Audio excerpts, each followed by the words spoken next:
Ladies and gentlemen, I have the utmost pleasure of having a very special guest in the studio here on Let's Get It On Spectrum On Air. I have Chris Amu. Now, for those of you who know who he is, you will know growing up in the 70s, you couldn't go to any disco, to any club without dancing your heart out to some of the favourite tracks from The Real Thing. Chris, hello and welcome.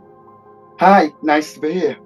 Oh, it's so lovely to see you. And obviously, we've got such a lot to talk about. The wealth and the span and the decades of your music that we've all loved and enjoyed. How on earth do you keep going? Um, we're doing something that we love, and we're doing something that we've done since we were 14 years old. And it's just basically the love of what we're doing, really. And we've been very, very fortunate to have recorded some classic records.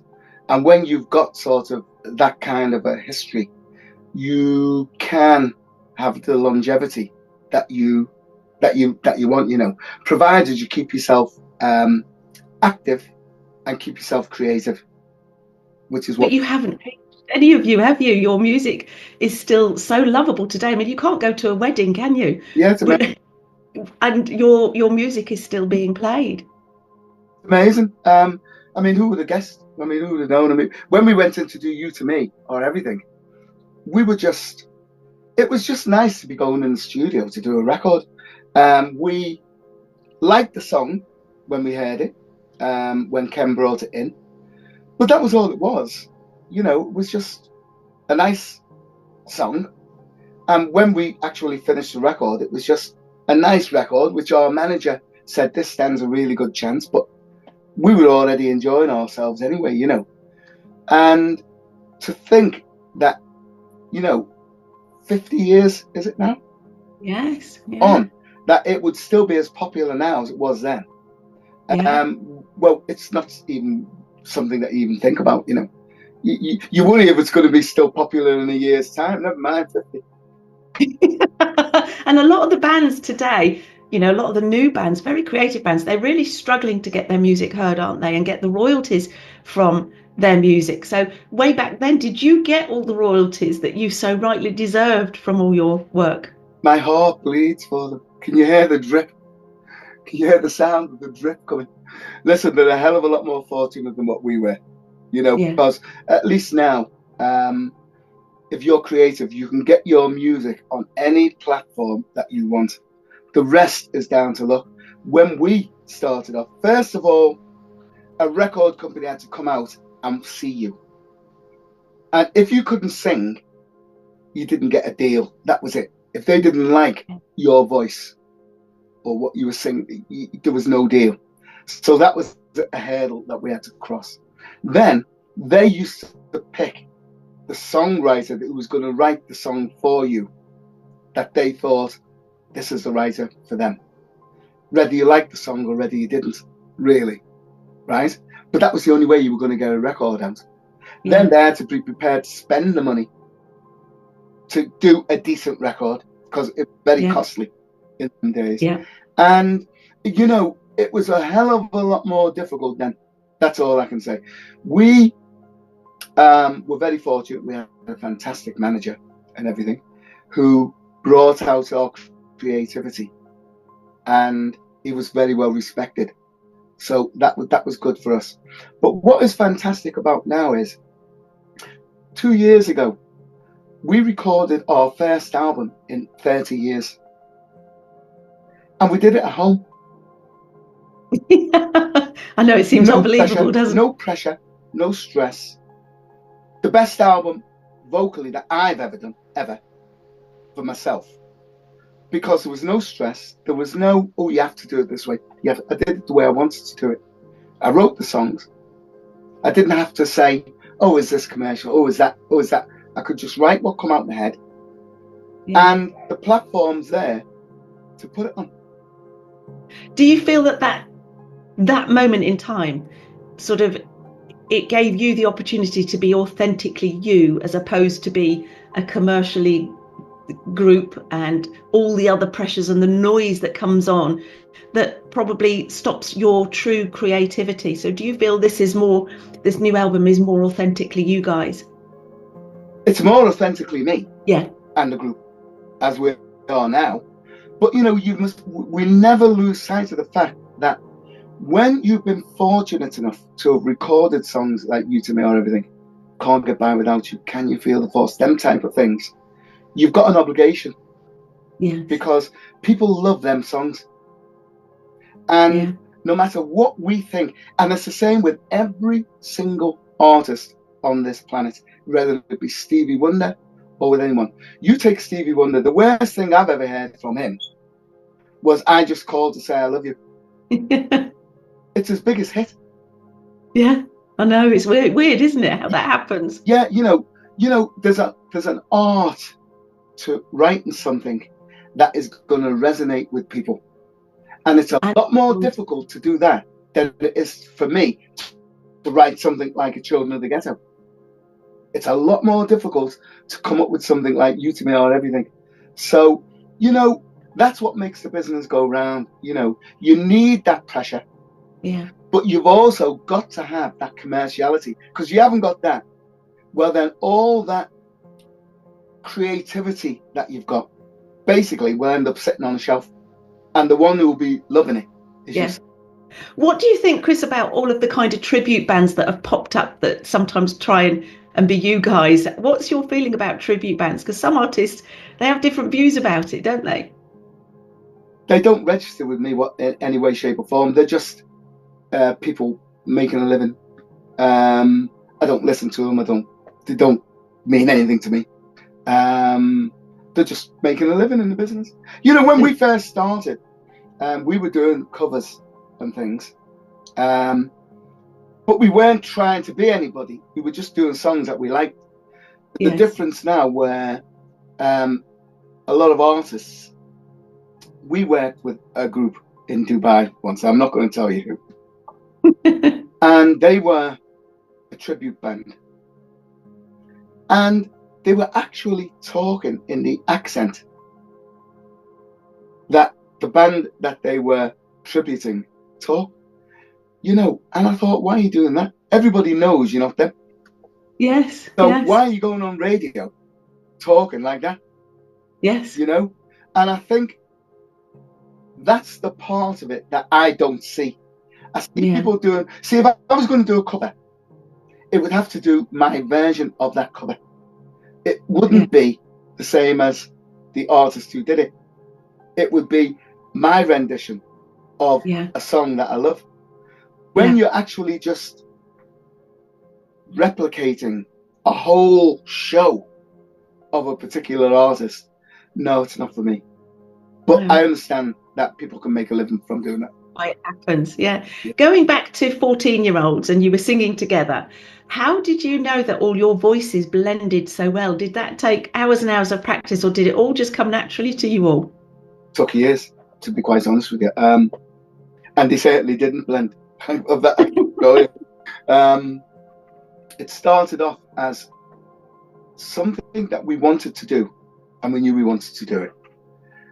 But when it really became serious is when we started seeing black groups on mainstream television, because up until that point, didn't really see them. It was all the Beatles and all that type of thing, and Rolling Stones and things. And when we started seeing these bands like the Temptations and the Four Tops, and all of a sudden you look and you go, they look like me, I can do that. And that's when we started to get a little bit more serious. And we were doing it every night, and then gradually you learn how to harmonize. And then gradually you get quite okay at it. You start doing all the little talent contests. And gradually you just keep improving, keep building, till in the end you can go out and sing on the microphone. And you guys with your brother started the band The Chants. And no? Nope. They were a lot older than us and a lot way before us.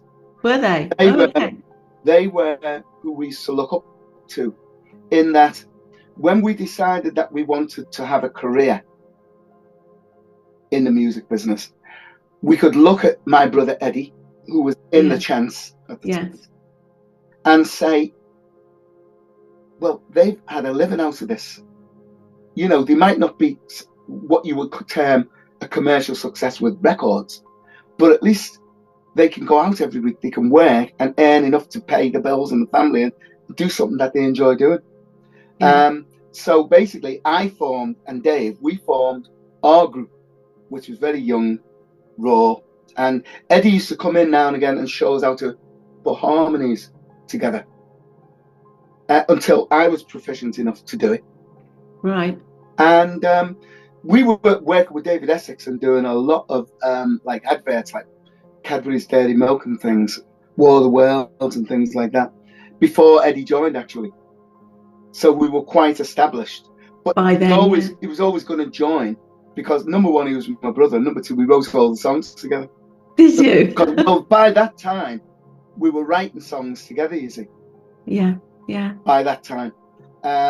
So it was always quite a natural progression that we were going to go from 3 to 4, because there were 3 of us at the time. Then Ed joined. He joined us about a year before you to me. Yeah. Maybe 6 months or something. I mean, you kind of brought that Philadelphia sound, didn't you, to the UK and to Liverpool as well. And Liverpool have recently recognised you guys as well. Would you like to tell us a little bit about that? Yes. We've just been awarded the Citizen of Honour in our home city. And it's probably the proudest day of my life. You know, the Lord Mayor and everything, the town hall, things like that. And it was just a tremendous honour. I just wish Eddie and Ray had been here to see it, you know. And I wrote a special song. It meant that much to me that I wrote a special song for the occasion called Hometown. And what Hometown is about is my memories, and the type of memories where if I'm walking through Toxteth now, which I do frequently, I can still see flashbacks of friends walking towards me down a certain road, or I can still see my mum standing by the bus stop waiting to go into town. I can still see places where we used to rehearse and where we used to meet with all our friends and things, because we were all friends and everything growing up. And that's what Hometown's about, you know. And it was one of the easiest songs and most pleasurable songs to write. And was this another one that you did in the home studio and you did it all together? Yes, and we released the record 2 weeks ago. 2 weeks ago. Well, I think at this point we should stop and have a listen to this very special song. So stay with us, don't go away, because we've got more things to talk about with Chris in a minute. It's my hometown. It's my childhood playground. Liverpool is who I am. Where I grew into a man. I can see familiar faces walking down familiar streets. I can see familiar places where my friends and I would meet. We would talk about the future and what we were gonna be. Summer been and gone and my life's moved on, but the city's still in me. It's my hometown. It's my childhood playground. Liverpool is who I am. Where I grew into a man. There's a song people love singing, cause you never walk alone. And the melody keeps ringing, bringing memories of home. Liverpool is where I come from. It's a place I call my home. And just like the song, when I walk alone, I will never walk alone. No matter where I go, everyone seems to know. No need to ask where I come from. Memories come back to me, faces I long to see. This is a ground that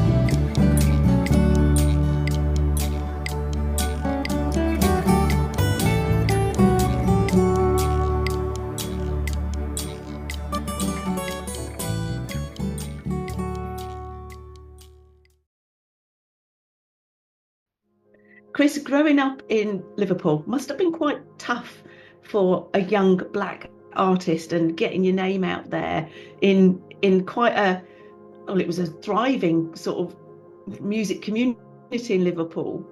And you guys it must have been incredibly tough for you all. It was tough because although, like you said, it was really vibey, but not for our genre of music. No, yeah. You know, and when you say growing up in Liverpool, we certainly grew up in Liverpool, but we grew up in Toxteth. Toxteth is an area in Liverpool where mostly black people live. Now, I must say right there that every single friend that I have had growing up had a white parent. So it wasn't a black community, it was a mixed race community, yeah. My grandmother is Irish. We used to live with my grandmother and my mother and my mother's brother and my mother's sister, all in, one big terraced house, Yeah. And basically there was none of this. We didn't feel any racial tension in that area where we lived because there couldn't be any, because we all had white parents, a white parent. Yeah. So it was a lovely area to grow up in. But more importantly, that's where all the American black music used to come. Because really? when the Americans used to come off the nearby base in Burtonwood, where are they going to go? They're not going to go into town. They're going to come into Toxteth, where we've got our own clubs. Yes. And things, right? And they brought the music with them. And that's where we got to hear all these bands like the OJs and all them, because, all the Philadelphia sound, but the early stuff, you wouldn't hear it on the radio. There was no way you were hearing it on the radio, and there was no way you were seeing it on television. But these guys used to come in, lots of black Americans, with the dancers, with the singing, but more importantly, with the records. Yeah. And that's what got us into that sort of music. And we didn't venture out of that circle because we had everything. We had restaurants, youth clubs. For the older people, they had places to have a drink, places to go. We had everything there. It wasn't until we got older that we thought, but there's a life outside Toxteth. Don't get me wrong, when I say not leaving Toxteth, of course we used to go out when you maybe go to work, or if you were going shopping in town, the city centre, of course we did. But as far as socialising in the clubs go, that was a no-no. Number one, we weren't really allowed in. Yeah. Because of fear of trouble. Yeah. And number two, we didn't want to go in unless there was a few of you, because you felt vulnerable. Yeah. Went on your own. So it wasn't until we started the group and we started singing in some of these clubs that you weren't allowed in. That all of a sudden we became allowed in because we'd only worked there last week. Oh, it's the guys, come on guys, come in, have a drink, And that's when we realised there's a world out there. Isn't it wonderful though how music can break down those barriers? World started opening up. As soon as we started really seriously singing, the whole country opened up. And we're very, very lucky, I think, because we come from a generation where the world started to open up. Yes. That's when it really started to open up. People weren't content anymore just to stay in their area. They wanted to go to the main clubs in town, and enjoy themselves and things. And they were mixing with everybody else. Yeah, there was trouble, of course there was. But same amount of trouble as it is now, really. Yeah, it hasn't, but the world is, as you say, so much more open now, isn't it? Yeah. But those pioneering days, you guys seized the opportunity. You were just there at the right time, weren't you, to be able to get your creativity out there. Now, you talked earlier about inspiration and the Temptations. We've got a song from the Temptations. Tell us, Chris, why this song is so inspirational to you. What did it mean to you at the time? Well, at that time, the vision of a group like ours was a lead singer out the front and then three guys behind doo-wopping. right? That was the thing, right? And that's all me and Dave and Ray wanted to do was look pretty in the back. And we used to let Kenny do the lead singing in the front, you know. And that was our perception of a group, a vocal group. But when we saw the Temptations, because our manager phoned and says, I've got you free passes at the Apollo at Manchester. I want you to go and see this group, the Temptations, which we knew all about. One of our favourite groups. And all of a sudden, we looked, and there was 5 of them. And they were doing this song called Can't Get Next to You. And they were all taking lead vocals and swapping microphones and things like that. And all of a sudden we thought, hang on, we've only got one lead singer, there's 4 of us.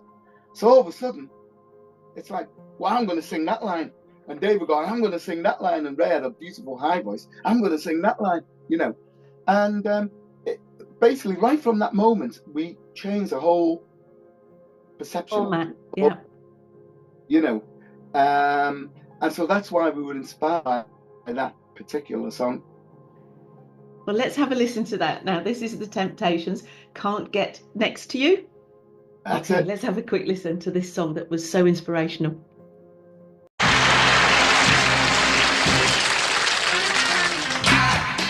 Can turn the gray sky blue. I can make it rain whenever I wanted to.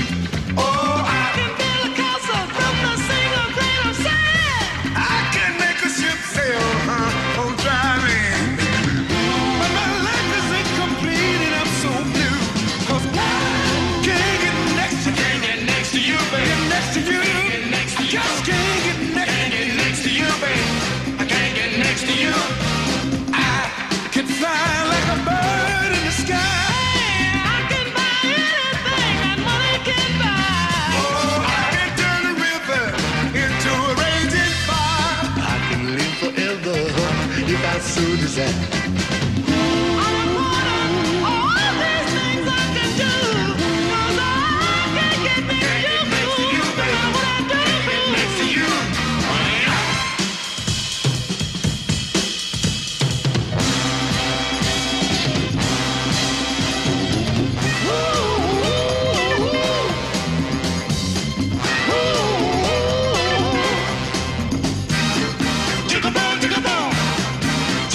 I can turn back the hands of time, better believe I can.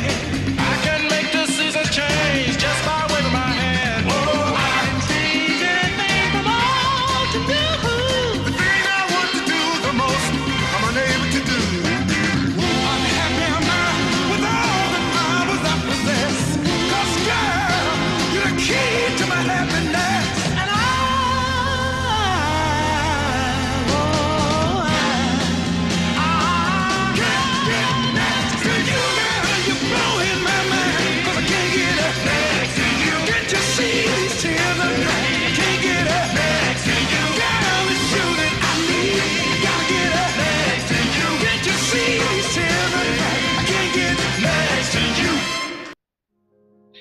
Chris, for me, born in 1960, growing up with all of your music in the 70s, you know, my teenage years were spent in nightclubs, dancing myself stupid, like thousands of other young girls dancing to your music. Never did I imagine that I would be sitting in a studio with you. So thank you so much for doing that.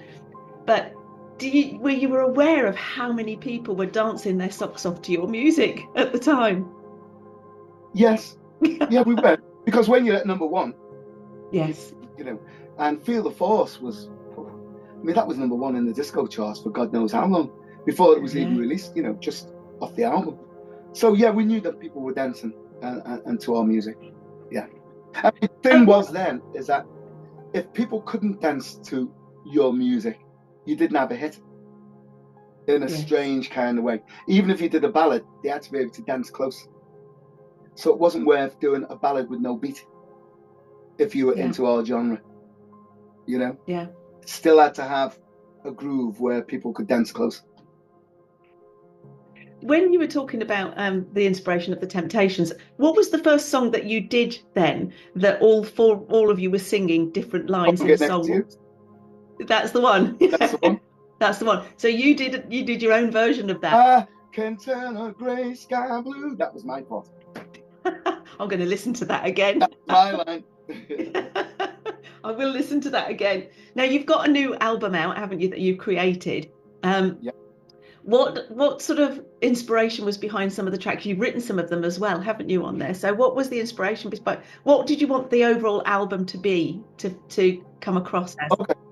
What we wanted to do was, first of all, was come up with something that showed the people where we were at now, but had the same type of flavour as what they've liked us for all these years. I like ballads. They're my favourite thing. And I like writing them too. So it's very ballad orientated, that I will. I don't know if it's a mistake or not, to be honest, because I know that people do like to dance a lot to our stuff as well. But that's beside the point, But really. you've got such beautiful voices. Why not? Why not a ballad? Because well, I don't think we've ever exploited our voices, in all honesty. I really don't. I don't think we've ever really tested ourselves vocally, because in all honesty, You To Me doesn't test your voices. It tests the lead voice, but not the backing vocals and things. So we wanted to do something that, number one, brought out our sound. We wanted to do something that the people who have been digging us throughout the years would enjoy, but also something that the people listening now will go, hey, I like that. It doesn't sound old-fashioned to them. yes. And creatively, I wanted to do it in 2 sections. My biggest thrill was writing Children of the Ghetto. I think it's our best creative song that we've ever written. And tell us a little bit about that, Chris. While we're at that point, tell us a little bit about why is it so Children of special the to you? Ghettos, when we were listening to like people like Marvin Gaye and Curtis Mayfield, they were black guys who were singing about the areas they grew up in, like Harlem and things like that in New York.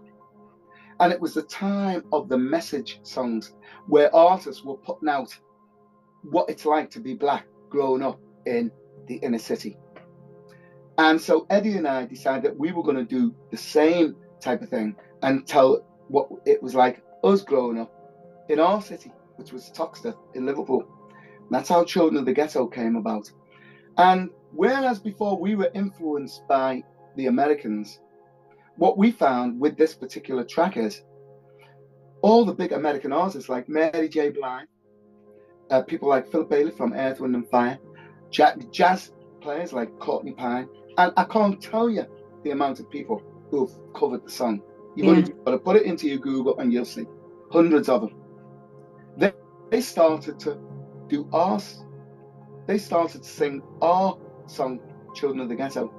So we're very proud of that, and we were never allowed to release it ever, and we were never allowed to sing it on television, simply because whenever we used to go on, they wanted to see You To Me, Can't Get By, Force, Raining Through My, whatever we had out current at the time. And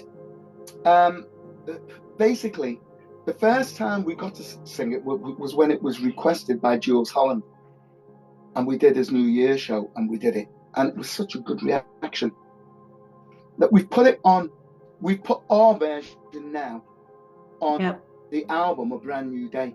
So what I wanted to do was take a step further, and we put what's called the Ghetto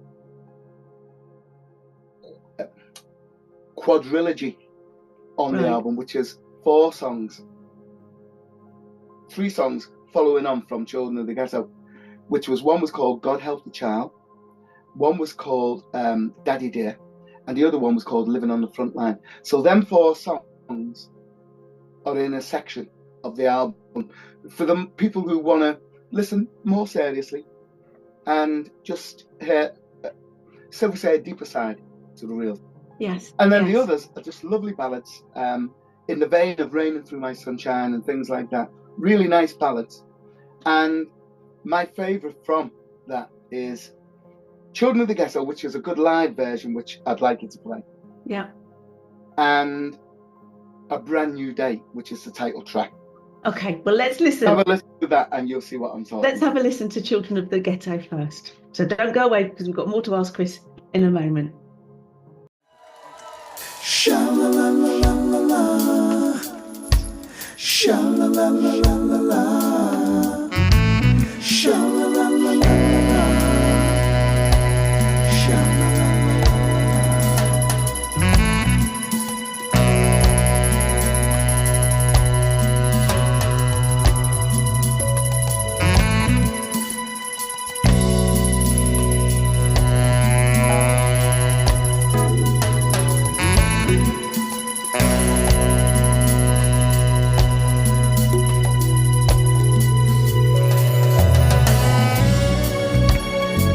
Ooh, yeah.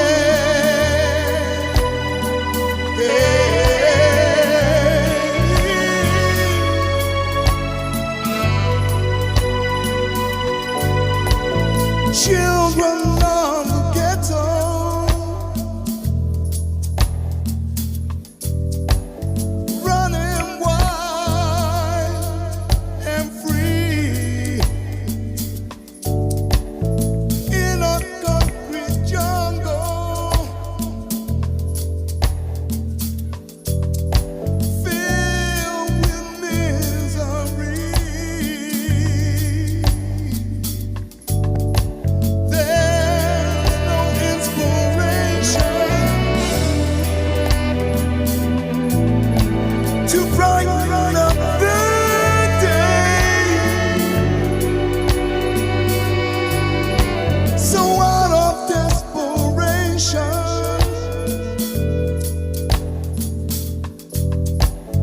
I would like to say,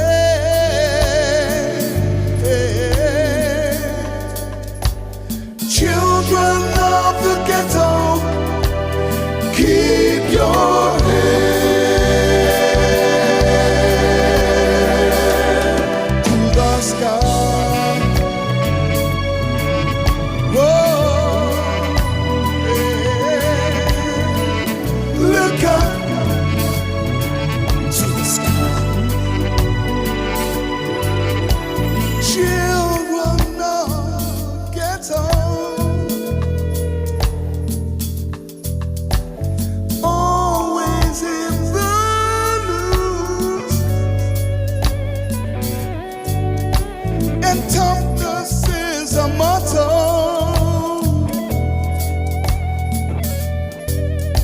and bitter are their views, yeah. Deep inside the ghetto,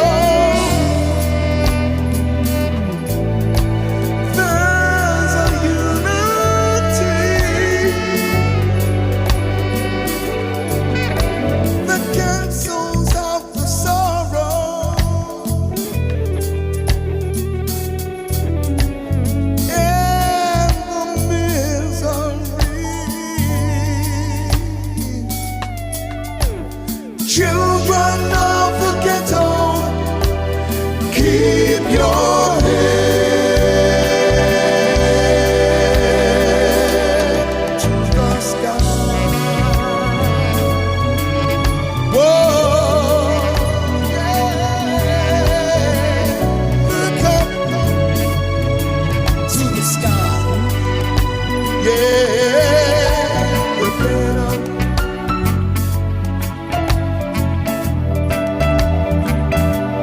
Talk about the ghetto.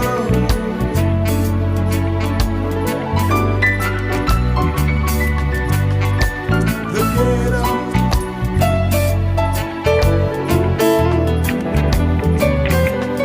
Talk about the ghetto.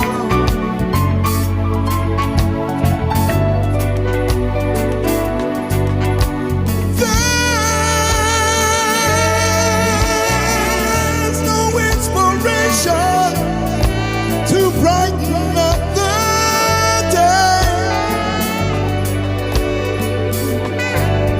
So out of desperation,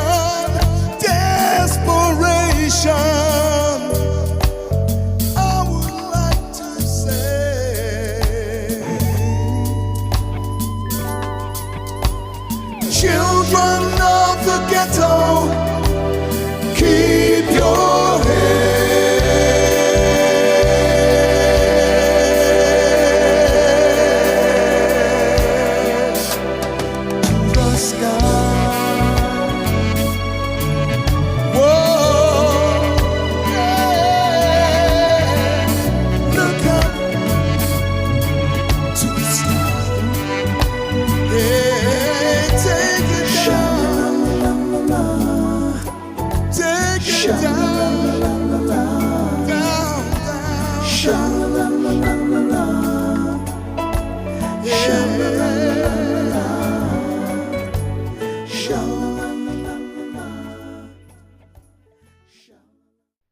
I think as you've got older, Chris, your attitude and your whole view of your music now is sort of moving into what you feel you want to express now, as opposed to being sort of manufactured in the way that a lot of bands, they still are today to some extent, aren't they? They're still kind of driven down that force. It must have been liberating, and quite liberating for you to be able to go into a studio and go, right, we're going to do it this way because I really want to come across like this, not like that, but like this, because that's you and that is the real thing. Yeah, and that's what every artist strives for. Unfortunately, when you're with a record company, it's not that easy. I don't know what it would be like now for artists like us, but a lot of the artists are very, very young and and they're put together. Yes. Really know what they want, really. They just want the fame of the sort of the whole boy band thing and everything else. But I still think that the serious musician will have the same misgivings as we had. But I think that they've got more control now because it doesn't cost as much money. That's number one. You don't need to bring in a big orchestra unless you actually want that authentic sound. Like I could sit and play a whole album myself. I could play it myself. I could use a drum machine, play bass, I can play a bit of piano, I can play a bit of guitar, I can sing all the vocals.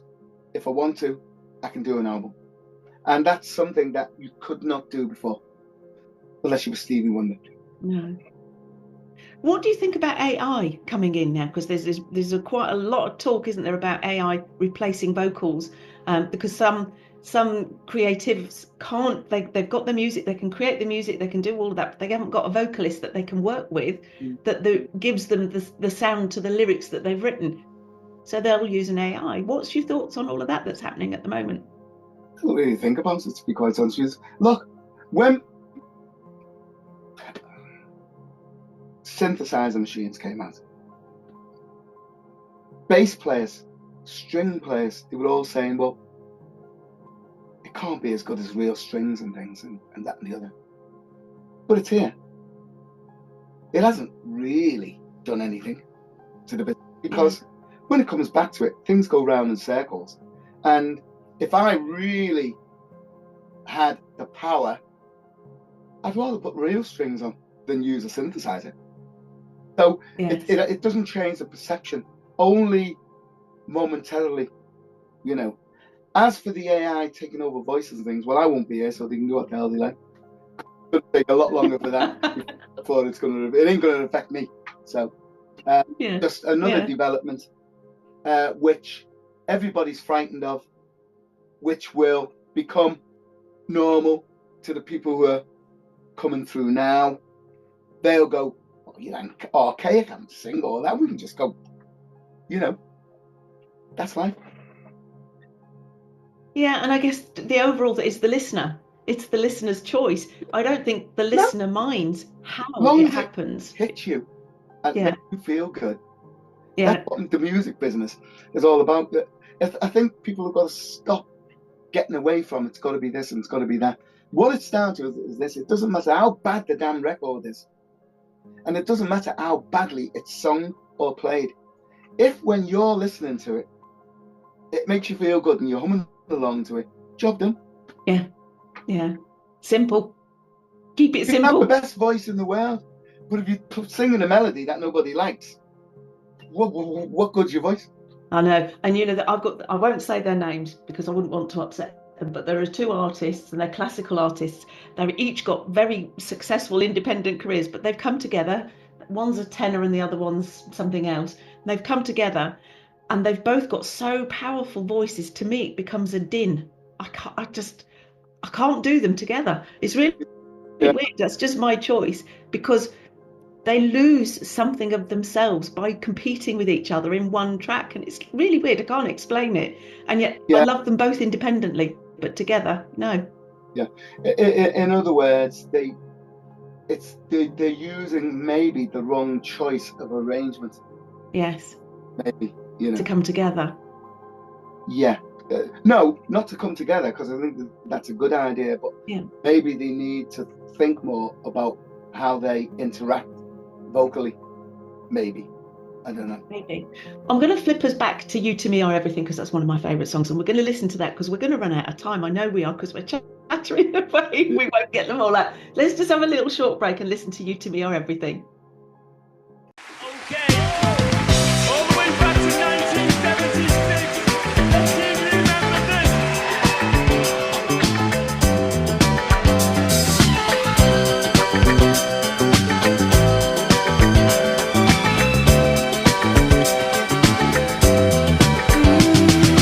I would take the stars out of the sky for you. Stop the rain from falling if you ask me to. I'd do anything for you, your wish is my command. I could move a mountain when your hand is in my hand. Words could not express how much you mean to me. There must be some other way to make you see. If it takes my heart and soul, you know I'd pay the price. Everything that I possess, I'd gladly sacrifice. Oh, you to me are everything, the sweetest song that I could sing. Oh, baby, oh, baby. To you I guess I'm just a clown who picks you up each time you're down. Oh, baby, oh, baby. You give me just a taste of love to build my hopes upon. You know you got the power, girl, to keep me holding on. So now you got the best of me. Come on and take the rest of me, oh baby.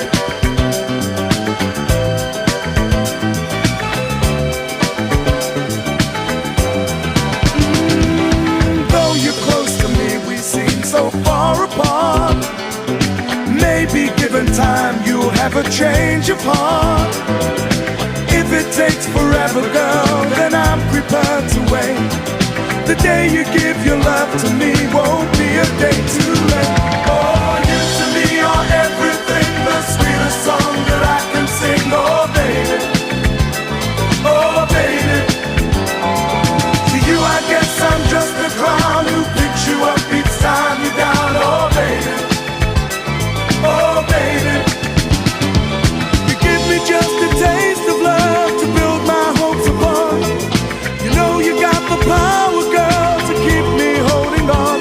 So now you got the best of me. Come on and take the rest of me, oh baby.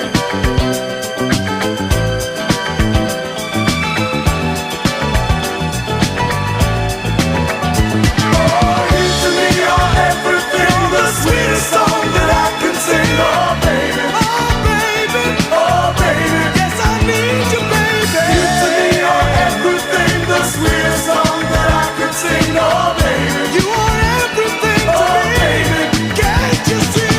You to me are everything, the sweetest song that I can sing. Oh baby, oh baby, you're everything. You to me are everything, the sweetest song that I can sing. Oh baby, you're the sweetest. Oh baby, you to me are everything, the sweetest song that I can sing. Oh, you see, I'm glad I'm not listening to it while we're recording this, because I'd be sitting there bopping in my seat. I wouldn't be able to keep still, and also to Can't Get By Without You. So Amazing. what inspired Can't Get By Without You? Well, they're the two that we didn't write. You to Me and Can't Get By. Obviously, Can't Get By was inspired by Barry White, wasn't it? I mean, that's obvious. And You to Me was inspired by Johnny Bristol. They're just fantastic songs. I love Can't Get By Without You. Yeah, yeah. My favourite of the two. They're just wonderful, feel-good songs. Yeah, they do. They make you smile, don't Wonderful. they? Hang on in there, baby. You know, it's that And distant that's one love. of my favourite tracks too. Yeah, I know. But these are even better. That was my You to Me- ringtone. Yeah, You to Me is even better than that. And for me to say that is saying something, because I love Hang On In There, Baby, but it's not You to Me or everything. Do you know what I mean? Even though You to Me, it's like, you know, if you listen to Raining Through My Sunshine, which you know you're going to try and play. Yeah. That was inspired. We were inspired to write that from Lovely Day, Bill Withers, which is my favourite song of all time. It's my favourite record of all time, Lovely Day. And that's what inspired us to come up with Raining Through My Sunshine. So, you know, for Ken to come up with You To Me Are Everything, after, I think, being inspired by Hang On In There Baby, is unbelievable. It's fantastic. It's I mean, you know, talk about I mean, either of you could have sung it, couldn't you? Well, I don't know about that. No, they can't pinch it. You couldn't join. You couldn't pinch. No, but it goes both ways. Yes. I've heard a lot of people doing You To Me Or Everything, artists. Yes. And good singers. Yeah. Like Frankie Valli and people like that. And it doesn't, I'm not ultra keen on the way I did it. But I know it's got magic. Yes. The way I did it. And you take them, you can't emulate magic. No, because it's a moment in time, isn't it? It's there. Yeah. Same with Hang On In There Baby. Yeah. Nobody's going to do that like Johnny Bristol. Nobody. No. Not even Luther. Not even Luther. I mean, I heard Luther doing, for instance, a couple of ballads that I absolutely adore, because he's my favourite singer of all time. He did Heat Waves, Always and Forever. It's a fantastic version. Yeah. It's nowhere near Heat Waves. It just isn't. It just isn't. And yet I love it. I absolutely love it, but it's not Heat Wave. What often people who love music, but they maybe don't know into the mechanics of how it's constructed, is that moment in time of a vocal when you as an artist are in your moment recording that song that gives you goosebumps at the time that you're doing it. And once you've done it and once you've laid it down, it's almost so magical you don't want to touch it again. You just want to leave it at that spot. But you goosebumps. Exactly. When you because You To Me Are Everything certainly did not give me any. Did it not? You know, well, it did. No. Not when I come out of the studio. It really didn't, you know. And it wasn't until I started playing it, because we used to have like acetapes and like white labels that we'd take round to the discos and get them to play it, you know, before it was released. And when I saw the effect it was having on people, getting goosebumps when they listen to it, that's when the magic is. I mean, that the end where it goes, "You're the sweetest song that I can sing." That, you got up that octave. That was a mistake. In fact, really? The guy from 10cc, he was doing a program the day it was released called Roscoe's Round Table, and they used to do a critique on singles that were coming out that week. Was it going to be a hit or a miss? And the guy says it's going to be a miss. This guy from 10cc, he said, because the singer sounds like he's got a frog in his throat. Well, it was number 1 2 weeks later, so it shows you what he knew, doesn't it? And you know, that's all helps. It's the mistakes as well that lend the magic. Yeah. Not just perfect singing and perfect performance does not make magic. It might make you feel good, but it doesn't make magic. And that's a key point, isn't it, that way?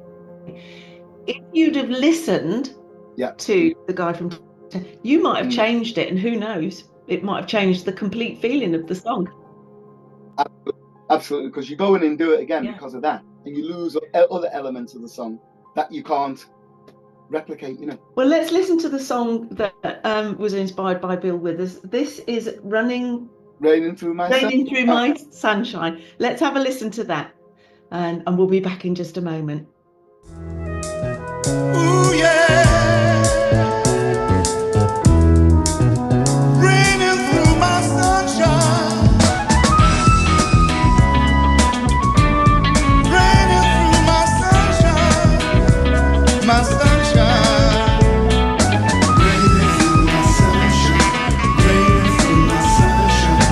Raining through my sunshine. The sun is shining bright. Somehow it just don't seem right for raindrops to fall down on me. Oh girl, how can I make you see? How can I make you see how much you mean to me? How much you mean to me? It's raining through my sunshine, yeah.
back to 1979, before we run out of time.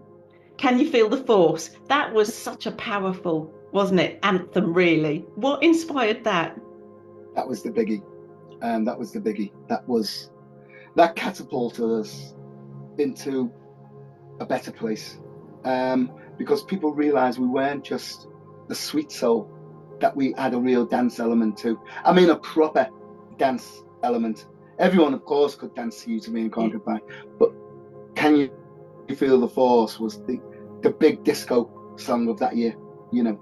And basically Earth, Wind and Fire, you know, with the lovely brass and all that. And the actual lyric, Star Wars, you know, Force, the Force will be with you, things like that. Yeah. And it was a song that we did to end our stage show before it was even recorded. And it used to really get the crowd going so well that Kent said to us, we should record that. And we recorded it. And we first took it into Radio 1 and they said they love it, but it's a disco record, so we're not keen on playing it on the radio too much. So we went back and we said we wanted to put audience on it to capture that live thing that we do on stage. So while it was in there, Linton, Nath, used to do all the keyboards and the arrangements, string arrangements. He come up with this idea of an intro. That's with all the Force synthesized noise in that. And it was unbelievable. And we took it back into Radio 1, said, Record of the Week, Dave Lee Travis, Record of the Week. And within, I tell you, we were doing a radio show on a Tuesday morning, about 2 weeks after it was released. And I tell you who it was the Jonathan King show. And it was 7 o'clock till 9, his show was. Then Noel Edmonds to take over. So we were like, we'd just been gigging the night before, we were really tired. And at the end of the interview, he said, oh, by the way, he said, do you know how your single's done? And we said, no idea. He says, oh, you come straight in at number 5. You could have knocked me over with a feather. Because with the Jackson 5 at the Rainbow in London. And that day, we'd done 49,000 records. One day, it had sold 49,000 records. Wow. And so it was just a big feeling for us, Can You Feel the Force? And Germany, everywhere. It was the thing. Next to well, let's You have To a Me, listen. that's the biggie. That's the biggie. Well, let's have a listen of that now and remind everybody of this track.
This could be the dawning of another time. Hatred is a stranger, we can see the sign.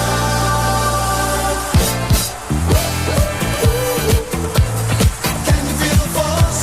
Can you feel the force? Can you feel the force? Can you feel the force? You people with your hands on the ground, can you feel the force? I can feel the hope spreading all around. Can you feel the force?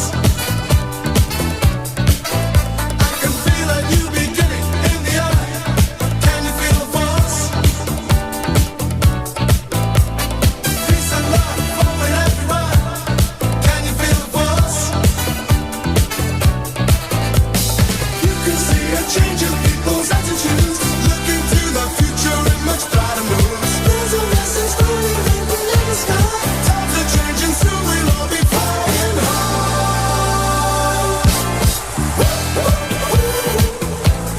Can you feel the force? Can you feel the force? Can you feel the force? Can you feel the force?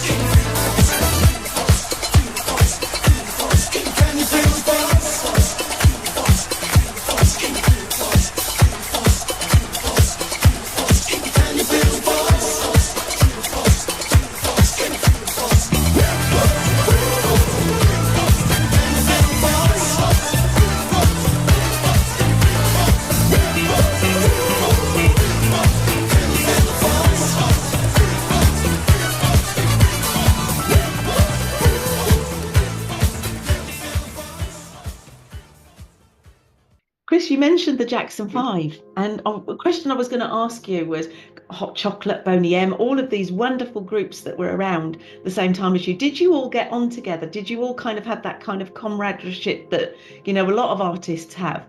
Or was there any sort of healthy rivalry between you all? I mean, for sure, you all want to be in the charts. But there can't be a rival because you can't control what goes into. All you can do is your best. Yeah. All you can Yeah. do is your best. You can't. The rivalry comes maybe when you're all on stage together and you want to do a better show or go down better than them. But that's just normal. Yeah.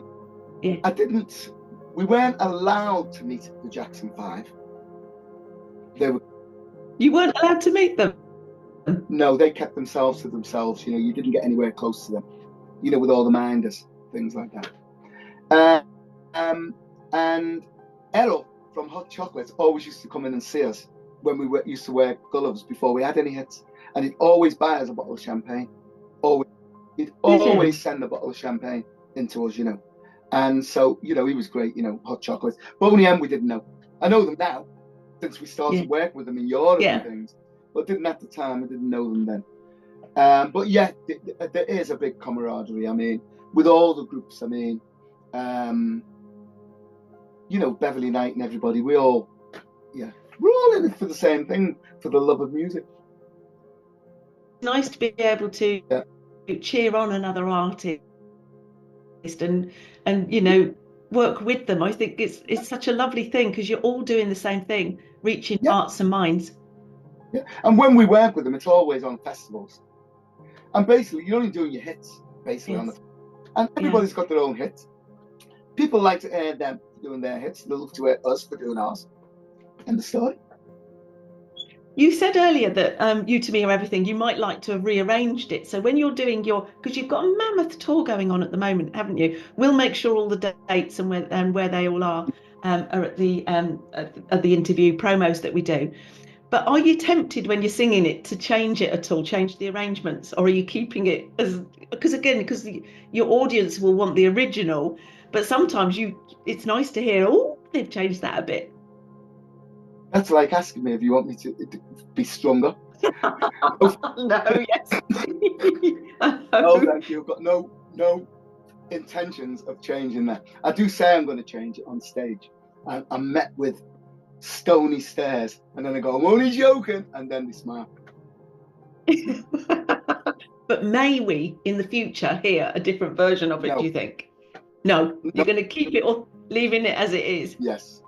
Yeah. So, Chris, if people want to find you today, where do they go? Where do they look to find your music and your albums and everything?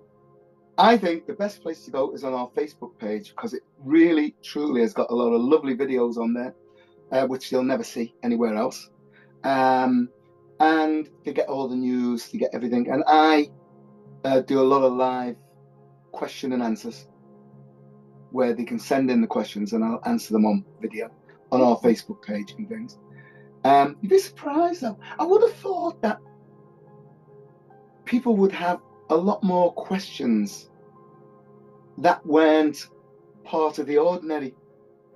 It's the chance to ask me something that they'll never probably hear the answer to unless they ask the question. You know, it's not worth asking me how did You To Me come about, because everybody knows how it come about. But you know, that's what I do on there as well. And also on our website, which is theofficialrealthing.com. They find out everything there, all the group's history, everything's on there. And yeah, on Instagram, you can find us on all them platforms, but mainly the Facebook one. That's all. What's the strangest question that you've had so far that stumped you to answer? Ooh, none that strange, because that's what I'm saying to you. You know, they're all pretty routine questions. You know, it's no. You know, it's not and shouldn't be too deep. But it should be something that's not strange, but interesting. You know, that's what it should be. Question answering. Because if it's strange, you probably won't get an answer. I'm trying to look for a question that I had, and I'm trying to find it, but I get so much information. But you're not going to ask it now. You're going to do it on our Facebook page, and I'm going to answer you on that. I'll find it and I will do that then. I will do that, Chris. Yeah. Now then, we've got another song to share, because you've got a Christmas single that's just been released. It was recorded last year, wasn't it? But you didn't do any promo for it. So now this is the Christmas single, and it's the promo that's all coming together. So tell us a little bit about that. I've always wanted to do one. When Eddie was alive, whenever we used to broach the subject, Eddie used to be of the opinion that they had to be gimmicky or sort of too snootsy, commercial, that type of thing. And so we didn't really get round to it, you know. But, you know, I've always wanted to do one. And I've always thought you could do one without getting gimmicky. Just a song that just makes you feel good when you listen to it. It doesn't have to be gimmicky. It's just something light. Something without any deep meanings, just something that, you know, eat your food, light the candles, have a good time. And that's what this song, basically, it's what we've tried to do with this song. Just put it on and feel good while it's on, and you can dance to it too. Yeah, and there's no mistaking it's from you guys. You know, there is no mistaking it. It's a lovely song. I know it's near Christmas and I know it's early to be playing a Christmas song, but we can't not play it, can we? You're making you spend your money in the damn shops. You might as well play a Christmas song while you spend it. Let's have a listen to Christmas Time.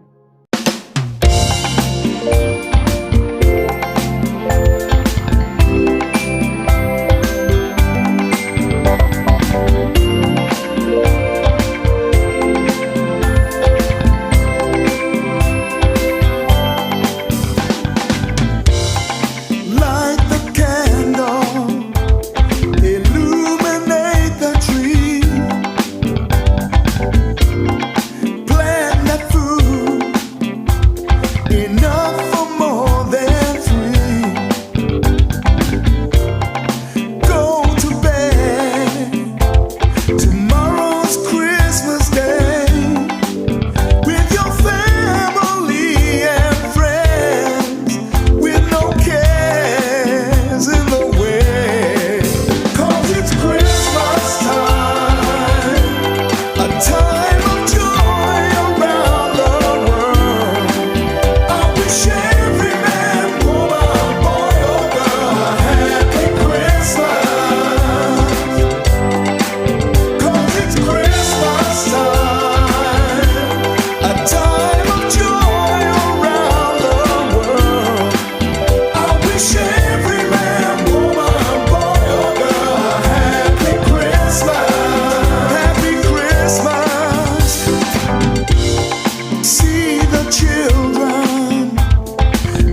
talked earlier about you've got a mammoth tour going on the end of this year and next year, and we'll put all of that up on the promo so people can go and find the tickets.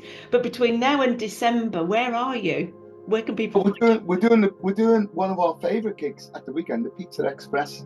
Now people think Pizza Express, that's where you go and pick up Yeah, pizza. pizza. Well, actually, it's changed, especially in London, because you've got a huge, obviously, eating area upstairs, but you've also got a fantastic club now downstairs.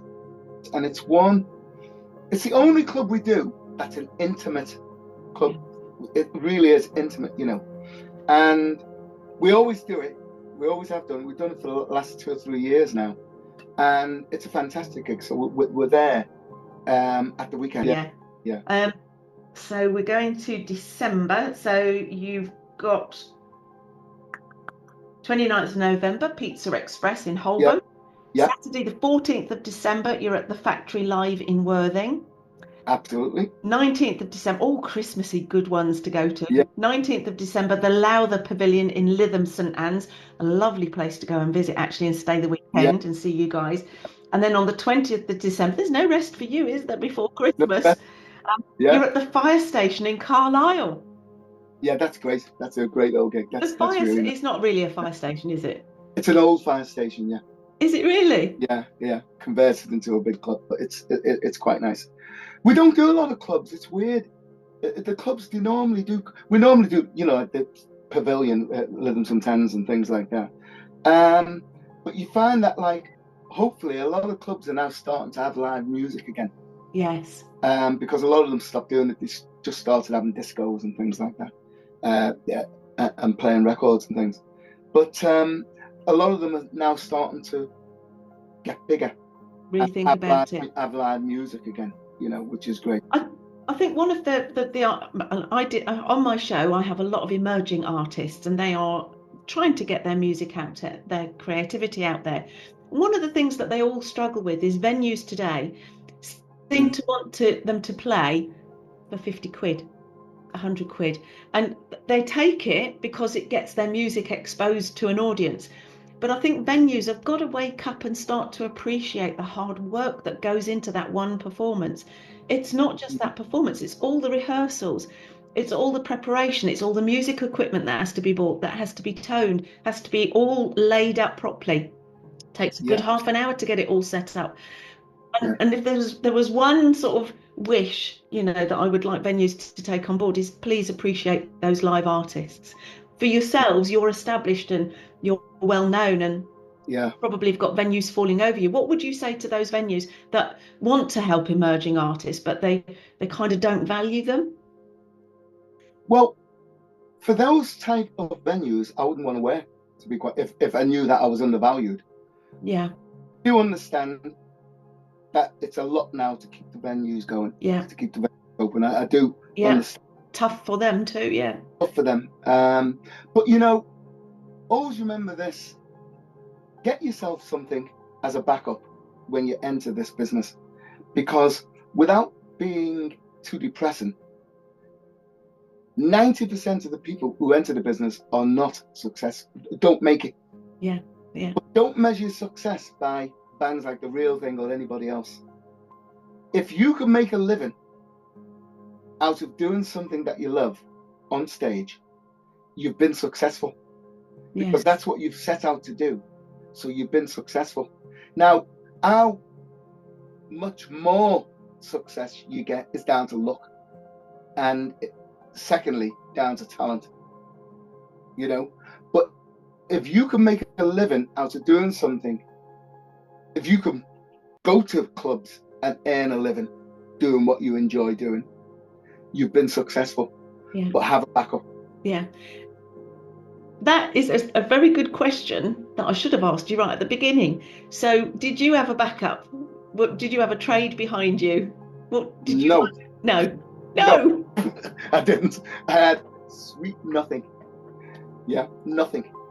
You know, we were just 4 guys from the ghetto who were going to be singers.